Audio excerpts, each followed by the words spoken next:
Well, sadly, hundreds of people had to say goodbye to a true American hero in Tupelo during the funeral for col-carlyle-smitty-harris.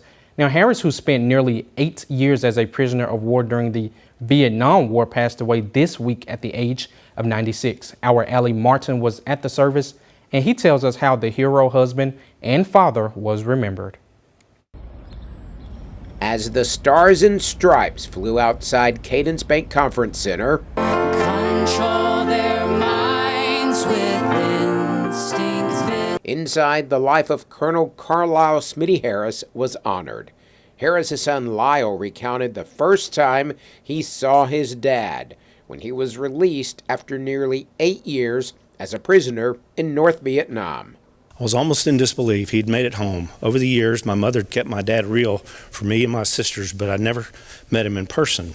After everyone had shared their welcome home wishes, Dad and I made eye contact. He opened his arms wide, and I ran full speed and jumped into his lap, threw my arms around his neck, and it was a powerful moment for both of us. Speakers also highlighted Colonel Harris's development of the TAP code, a covert form of communication that prisoners of war used to communicate. Robin Harris Waldrop told of her father's deep faith, which sustained him during his captivity, but also carried him through the rest of his life. She also shared about the faith of her mother, Louise Harris, who was always there for her family. You have witnessed two people like my mother and my daddy go through the fiery trials that they went through and come out the other side with the most joy in their hearts that you can ever imagine.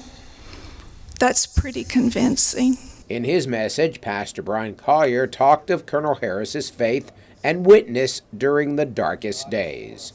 Smitty recounted that Psalm 23 became known as the prisoner's psalm and was given to almost every POW who had come through Heartbreak Hotel, either communicated through tap code or whispered to them. But he also related that by God's design and grace, he and his fellow POWs were able to miraculously recall lyrics or scriptures or hymns from their past. Great is thy faithfulness. Colonel Harris will be laid to rest in Arlington National Cemetery.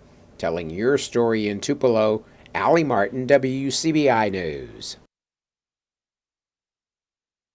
Harris and his wife, Louie, were married for 67 years. Harris recounted his time as a POW in the bestseller TAP Code.